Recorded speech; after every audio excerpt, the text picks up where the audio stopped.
ભાવનગરમાં પાણીના તળ ઊંચા લાવવાના કામમાં ભ્રષ્ટાચારના આક્ષેપથી હડકંપ મચી જવા પામ્યો છે.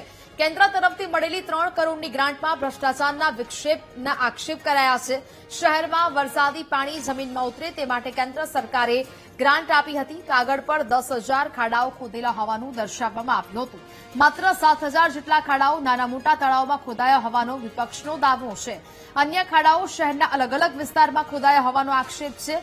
ગામના તળાવોમાં ખાડાઓ ખોદી પૈસા ચાવ કરી ગયા હોવાના પણ આક્ષેપ કરવામાં આવ્યા છે.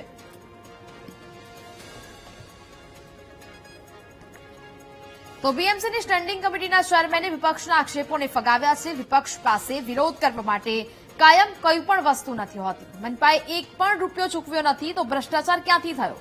જીપીએસ થકી તળાવના એક એક ખાડાનો ફોટો કેન્દ્રના પોર્ટલ પર રજૂ કરવામાં આવ્યો હોવાની વાત પણ કરાઈ છે.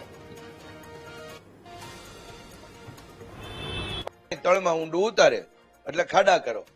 ભાઈ ખાડા એટલે કેવા ખાડા કે ભાઈ 2 ફૂટ 3 ફૂટ 4 ફૂટ એમાં પાણી ઊંડું ઉતરે. એટલે ખરેખર આ અધિકારી અને એના મિલીભગત લોકોના ખાડા આમાં પુરાણા વહેવામાં લાગી રહ્યું છે.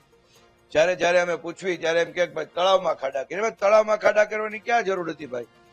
તળાવમાં અત્યારે પાણી અત્યારે કોઈ ખાડા જોવા જાય એ હલકી ગુણવત્તાના નાખ્યા છે. જેવું મેં ટપાલ લખી એટલે એવું કીધું કે ભાઈ આ ઢાંકણા નહોતા કીધા, કોન્ટ્રાક્ટરની ભૂલ છે. કોન્ટ્રાક્ટરને વારંવાર કહ્યું એટલે કોન્ટ્રાક્ટર હવે ઢાંકણા બદલે છે. ભાઈ વારંવાર તમારે શું કામ કેવું પડે છે? એક પણ રૂપિયો ભાવનગર મ્યુનિસિપાલિટી દ્વારા કે સરકાર દ્વારા ચૂકવવામાં આવ્યો નથી.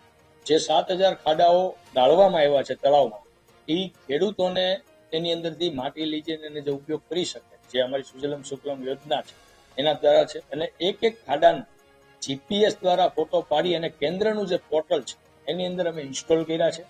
એટલે એ ક્યાંય ને ક્યાંય મને પણ આપના માધ્યમથી જાણવા મળ્યું છે કે કોણ ગણવા ગયું.